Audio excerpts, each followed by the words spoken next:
Prova, prova. Bene, ci siamo. Altro giorno, altra riparazione. E quest'oggi non avevo per niente in mente di fare un video perché doveva essere semplicemente un cambio hard disk. Se vi ricordate, vi ho fatto vedere le console che avevo acquistato di recente, no? Ok? E tra queste c'era anche quella bianca, no? Che doveva semplicemente avere bisogno di un cambio hard disk. Il punto qual è stato però? Che non ha bisogno del cambio hard disk perché l'hard disk suo è a posto. Ok, c'ha 20.000 ore di lavoro, non so come cavolo abbiano potuto lasciare acceso una console per così tanto tempo.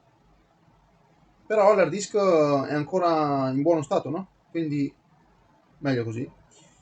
Ma qual è il problema? Il problema è che l'ho accesa tranquillissimamente chiedevo l'aggiornamento, va bene, gli ho messo su la chiavetta con l'aggiornamento, è andato a cercare l'aggiornamento e subito mi è venuto fuori l'errore SU-43118-6 mi pare si chiami, che fosse stato quello. Ho guardato un attimo un po' la situazione ed effettivamente era per un motivo di, come si dice,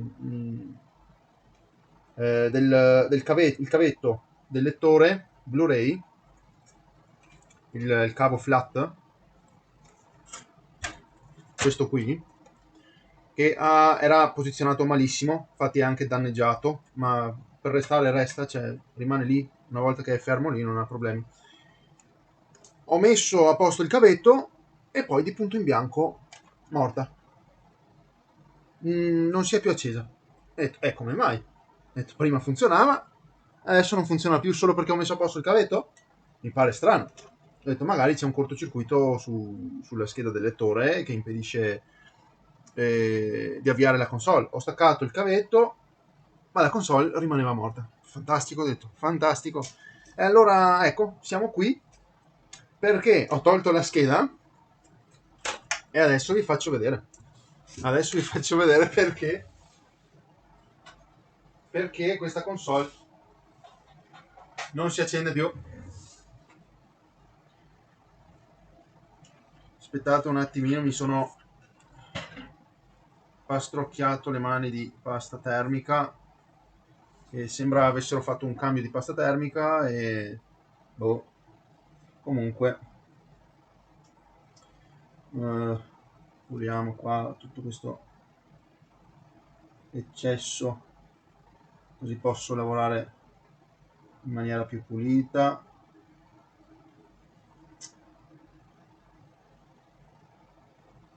Datemi un secondo che adesso vi mostro al microscopio. Puliamo il processore.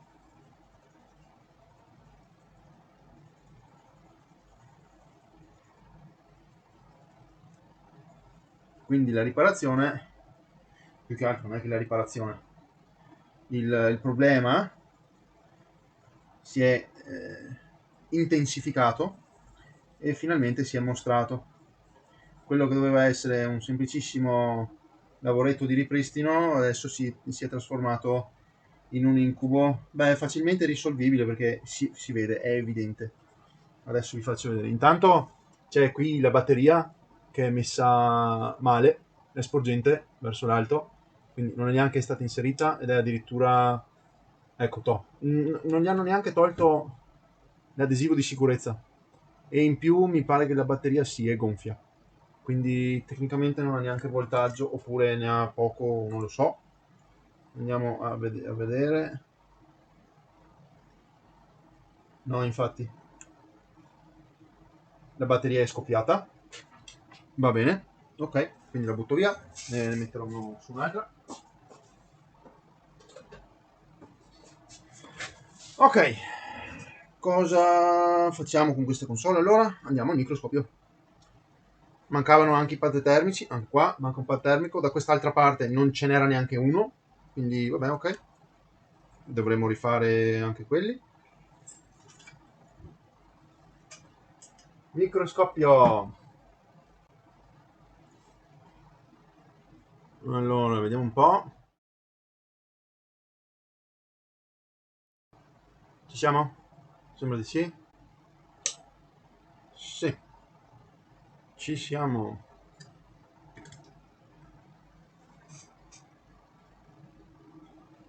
Allora, ragazzi, siete pronti? Siete pronti a vedere quello che ho scoperto? Ta ta ta ta ta ta ta ta ta. Voilà! Danno da liquido. Ecco il motivo per cui non mi si accende più. Quindi, beh, tecnicamente funziona, la console l'ho vista accendersi, funziona, fa tutto. Eh, Ha questo punto qua, solo ed esclusivamente questo, che ha bisogno di essere ricostruito. Quindi bisogna togliere il chip, pulire la zona, rimettere tutto bene a posto, magari cambiare se c'è la possibilità qualche componente, se c'è da doverlo fare qualche componente. Quindi procediamo. Spero che non abbia altri punti in cui è venuta a contatto con liquidi, ma così a occhio non ne vedo. Ma facciamo una scansione insieme della scheda. Alcol isopropilico, il migliore amico per rimuovere le corrosioni, così per pulire i componenti almeno. Voilà, come nuovo. No, però ci si avvicina. Già così, secondo me, torna a funzionare. Non ha motivo di non funzionare. Qui ecco, per esempio, magari io cambierei questi componenti qua. Questa resistenza, vedete, è tutta ossidata sopra. Questo condensatore qui, anche questo magari, questo qua e questo, così giusto perché per renderlo bello. E questo chip qua invece gli facciamo un reflow, gli mettiamo il flussante. Come vedete lui è già bello, basta solo ripassare le saldature.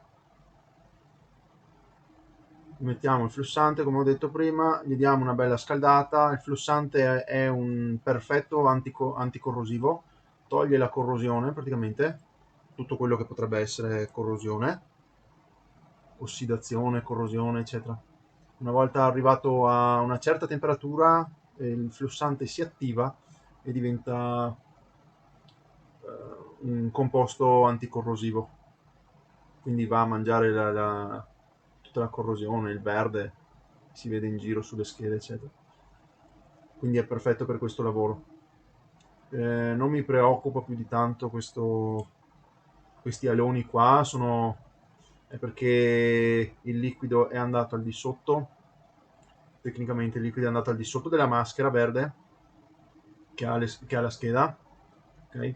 E la maschera si è sollevata, quindi diventa più scura. Però chiaramente è sempre meglio togliere maschera vecchia a questo punto, pulire bene buco eccetera, dargli una ripassata e rimettere nuova maschera, così si copre bene. Ok, che dite? Procediamo. Allora gli diamo una bella doccia di flussante qua attorno, rifacciamo proprio tutti i componenti che ci sono qua attorno, ripassiamoli tutti così siamo a posto. Togliamo la corrosione ovunque.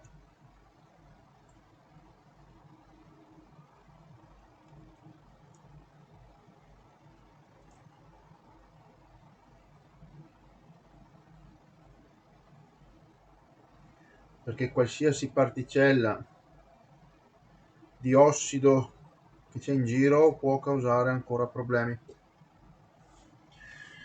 Bene, cominciamo. 450 gradi, aria al 50%, è più che sufficiente, anche 40 o 30% va bene lo stesso. anzi quasi quasi l'abbasso lo stesso a 30 io, così vado meglio.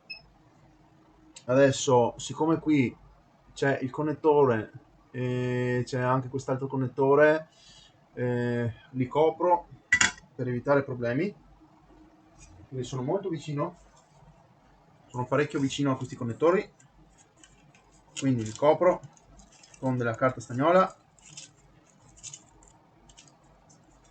che fa da isolante.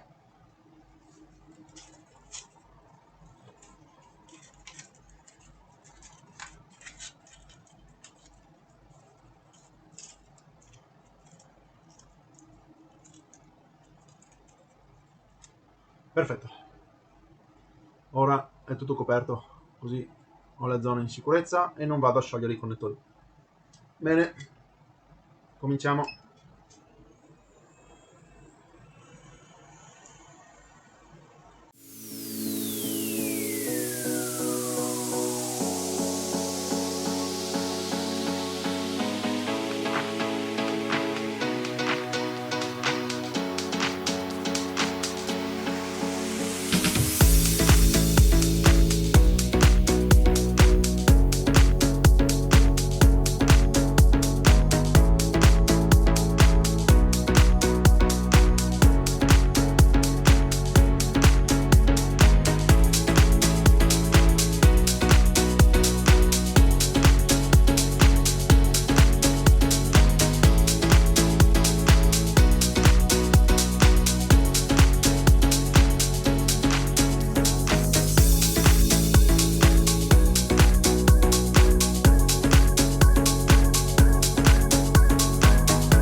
Va bene, allora adesso che ci sono i nuovi componenti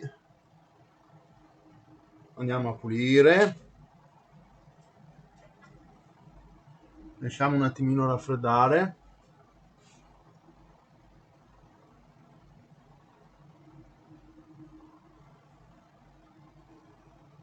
Andiamo a pulire dal flussante, andremo con il mini Dremel a togliere appunto la maschera vecchia, gliene metteremo di nuova e il lavoro è fatto.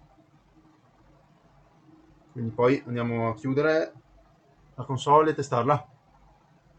Quindi ci vediamo quando ho finito.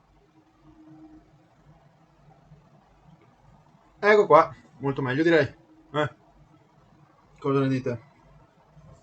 Ok, come avevo detto, guarda, anche qua ce n'è un puntino qua. Come ho detto, adesso andiamo a pulire da questa cosa qui, andiamo a grattare via la maschera vecchia con calma e pazienza.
Ecco, ora è tutto mascherato, tutto sicuro. Perché ho fatto questo? Per il semplice motivo che, siccome è comunque una console che ho acquistato per rivendere, avere della corrosione per me significa un possibile ritorno, capito? Un possibile reso, perché magari da un momento all'altro magari la console smette di funzionare. Allora, andando a togliere la corrosione, anche per un qualsiasi motivo strano, una cosa che non c'entra niente, magari c'è un piccolissimo coso qui che non lo pulisco, lui continua ad andare avanti a corrodere, la corrosione va avanti e nel tempo poi ehm, interrompe i circuiti, fa problemi, eccetera. Quindi anche le cose più piccole, per esempio qua, questa qua è un'area di massa, capito? Negativa. Non ha molto senso farlo qui. Io lo faccio sempre, in ogni caso, anche se si tratta di una zona di importanza pari e anche sotto zero, per il semplice motivo che da qui può trasferirsi poi anche fino a qui. Da qui può andare verso il connettore del lettore Blu-ray, capito? Quindi faccio sempre tutto per evitare più possibile che le console smettano di funzionare da un giorno all'altro, insomma. Ecco. Quindi adesso non ci resta che andare a riassemblare e vedere se si risolve la situazione.